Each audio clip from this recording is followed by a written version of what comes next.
Hello and welcome back to another episode of MHSNews Gaming. I'm Myles Edgington and this is my co-host today, Dog. Today we're getting back into the topic of indie games and we're going to be talking about a little RPG made by a few people from Panama called Bug Fables. The plot of Bug Fables is somewhat simple. You're a team of explorers known as Team Snakemouth hunting down artifacts that lead to an artifact called the Everlasting Sapling, which was told to give eternal life and eternal power. Unfortunately, the Wasp King and his army are also after this same Everlasting Sapling. So it's your job to try and get there first to stop the Wasp King from going forth with his diabolical plans. You play as a cast of technically 4 characters, which consists of a bee who is incredibly greedy and is only really concerned about the reward of an adventure. Kabu is a beetle who is very much honor-bound. He wants to keep his friends safe, and he is very committed to doing the right thing, even if there's no reward for doing it. Leaf is just a moth he's just very sarcastic at times, not saying he doesn't have a character, just that's what he adds to the party. He's very sarcastic, likes to make very cynical comments towards the other 2 team members.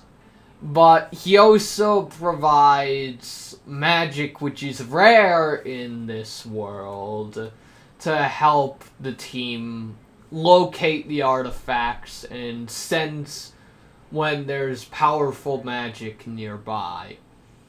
Bug Fables takes place in the world of Bulgaria, which consists of mainly sentient bugs, but also has a wide variety of vicious creatures. There are 7 chapters throughout the game. Chapter 1 and Chapter 2 are both very linear when it comes to layout and design, with very simple puzzles kind of teaching you how each of the characters' mechanics work. But the fun thing is you're able to go back and explore these areas later to find some additional content. Chapter 3 and 4, of course, take it up a notch with exploration, with the Lost Sands providing a very much good area for you to explore, since it's a giant desert labyrinth, basically, with multiple memorable locations like the Hive, the Bandit Hideout, and the Sand Castle.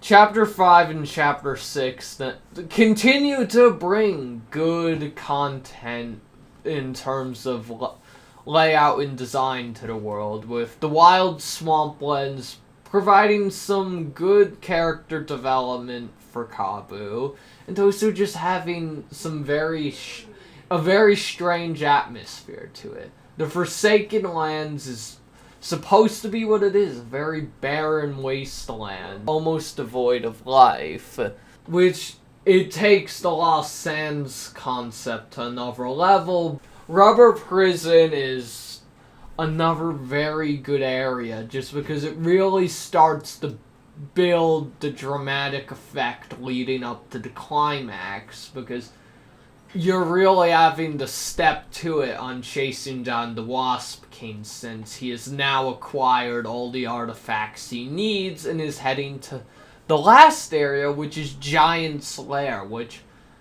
besides creating a very good climax for the game, it also brings up a lot of questions of, what are these beasts found in Giant's Lair? This very strange place with bugs unusual to the rest of the outside world of Bulgaria. Of course, each of the areas has a variety of puzzles, but I feel like puzzles is something that Bug Fables does fall short on, since a good majority of them often just involve using V to hit a switch you can't reach because of gap or something, or a V spin a crank to lift up a platform or move something, which leaves Kabu and Leaf somewhat out of the loop with puzzles, with Leaf and Kabu only coming in on occasions where you just need to maybe get across a river and have Leaf create some ice platforms, or break some rocks with Kabu. It does very much make up for this in Bug Fable's very fun quest system. It provides a good variety of quests. It's often either finding somebody or an item, gathering a variety of common items, and then there's the very interesting bounty quests, which there are only 5, but they have you tracking down 5 monsters throughout Bulgaria that are much more powerful than a lot of the bosses you run into at the beginning of the game, since they often have very special mechanics to them. Also helps that a lot of the game's mini bosses are also often linked to quests. But, I mean, let's get down to the game's combat system, which is very reminiscent of any turn-based RPG with a party. You take turns attacking enemies. But the thing is, V, Kabu, and Leaf all have their special roles to play in the battle. To make this even greater, Bug Fables also comes with a medal system, which often are more focused towards combat, but some of them can be useful for just exploring. Like, there's one extra freeze that allows Leaf to freeze enemies in the overworld for longer. Of course, I probably put a lot of my medals into Kabu just by using HP Core, which heals every 2 turns.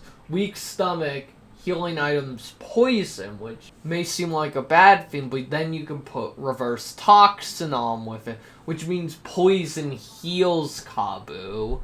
There's also another medal that's very good. Favorite one, which you put it on one of your party members. If they get hit, the other 2 party members get a boost. In the end, I'd probably give Bug Fables a solid 9 out of 10, because most stuff it does really well. Just, I really do wish the puzzle system was a bit more varying to put Kabu and Leaf in the spotlight a bit more off. So, I mean, that's gonna be it for this episode of MHS News Gaming. I hope you enjoyed, and I hope you stay tuned for the next episode.